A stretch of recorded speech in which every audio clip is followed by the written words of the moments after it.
அடிச்சா அடி நாயடி பேயடி ஜிம்பாப்வேக்காரெல்லாம் கதறிட்டாங்க. அந்த சவாலை சூரிய வன்சி சாம்பலா மாத்தி காமிச்சிருக்காங்க மனுஷன். பயிற்சியாளரா லக்ஷ்மன் முதல் வெற்றியையும் ஸ்ரேயஸ் ஐயர் கேப்டனா முதல் வெற்றியையும் படைச்சு இந்தியாவுடைய அடுத்த அத்தியாயத்தை எழுத ஆரம்பிச்சிருக்காங்க. இந்தியாவுடைய 2.0 வெற்றி அத்தியாயம் தொடங்கிருச்சு. இனி எவன் வந்தாலும் அடிதான். T20 கிரிக்கெட் வரலாற்றிலேயே மிக இளம் வயதில் 50 அடிச்ச வீரர் அப்படிங்கிற சாதனையை சூரிய வன்சி படைச்சிருக்காப்ல. யாருடைய சாதனையை முறியடிச்சு இதை பண்ணியிருக்காப்ல அப்படிங்கிறத இந்த வீடியோல பார்ப்போம்.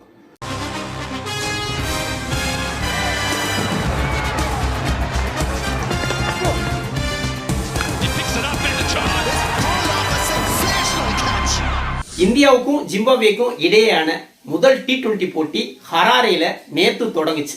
இதுல ஃபர்ஸ்ட் பேட்டிங் பண்ண ஜிம்பாப்வே 125 ரன்களை மட்டும்தான் எடுக்க முடிஞ்சது. இதை தொடர்ந்து ஆடின இந்தியா 3 விக்கெட்டுகளை மட்டும் இழந்து 13.1 ஓவர்கள்லயே 125 ரன்களை சேஸ் பண்ணி ஒரு எளிதான வெற்றியை பெற்றுட்டாங்க. இந்த போட்டியை பொறுத்த வரைக்கும் குறிப்பிட்டு பேச வேண்டிய விஷயம் என்ன அப்படின்னா, இந்த தொடர்ல 2 பிளேயர்கள் மேல ரொம்ப எதிர்பார்ப்பு இருந்தது.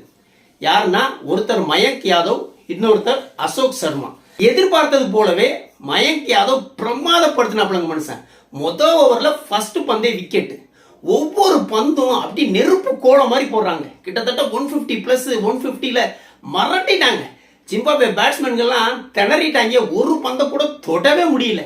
பவர் பிளேல 6 ஓவருக்கு வெறும் 28 ரன்னுக்கு 3 விக்கெட்டுகளை இழந்துட்டாங்க.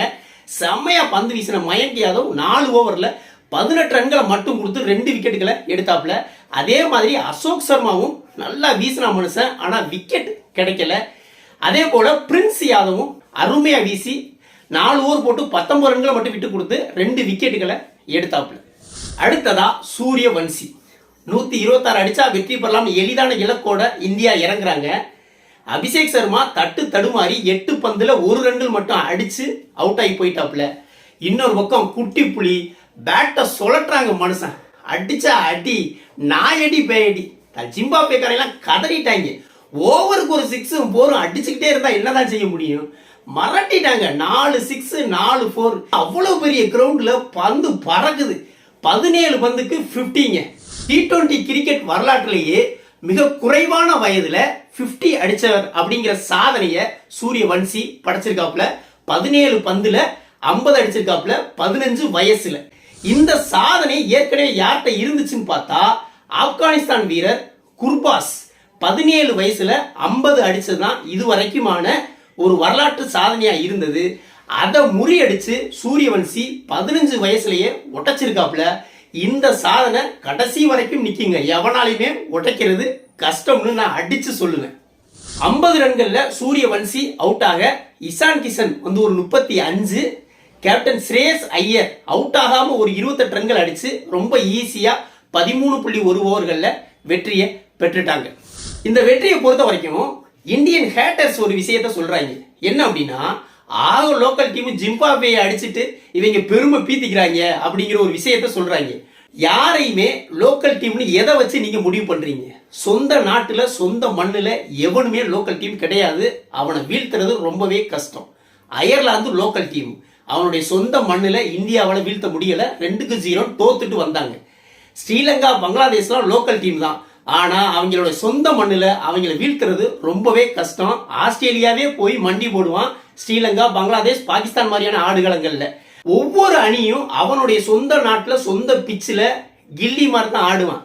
ஜிம்பாப்வேயும் சமீப காலத்துல நல்ல கிரிக்கெட் ஆடிட்டு வராங்க. 2026 T20 வேர்ல்டு கப்ல ஆஸ்திரேலியா ஓட விட்டாங்க, ஸ்ரீலங்கா ஓட விட்டாங்க, சூப்பர் 8 சுற்று வரைக்கும் வந்தாங்க. எல்லாரும் என்ன சொன்னாங்க அப்படின்னா, ஜிம்பாப்வே இனிமே நம்ம லோக்கல் டீம்னே சொல்ல முடியாது, தரமான அணிகள்ல ஒரு அணியா மாறிட்டு வர்றாங்க அப்படின்னு சொன்னாங்க. அந்த மாதிரி அணியை அதனுடைய சொந்த நாட்டுல வீழ்த்துறதுங்கிறது கொஞ்சம் கஷ்டம்தான். அதை வந்து ரொம்ப திறமையா சிறப்பா இந்திய அணி பண்ணியிருக்காங்க.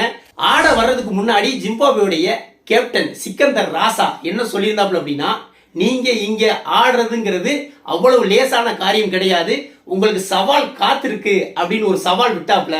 அந்த சவாலை சூரிய வன்சி சாம்பலா மாத்தி காமிச்சிருக்காங்க மனுஷன்.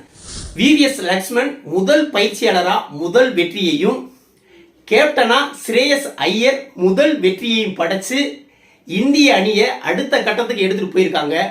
இந்த வெற்றி கூட்டணி தொடரணும் அப்படின்னு ரசிகர்கள் நம்புறாங்க. கௌதம் காம்பீரை அப்படியே உட்கார வச்சிருறது நல்லது அப்படின்னு தான் நான் நினைக்கிறேன். இந்த வெற்றியின் மூலம் தொடர்ல 1-0 அப்படின்னு முன்னிலை வகிக்கிறாங்க. அடுத்த போட்டி என்ன ஆகுது அப்படிங்கறத பொறுத்திருந்து பார்ப்போம். வீடியோ பிடிச்சிருந்தா லைக் கமெண்ட் பண்ணுங்க, குறிப்பா சப்ஸ்கிரைப் பண்ணுங்க. மற்றும் ஒரு வீடியோவில் சந்திப்போம். நன்றி.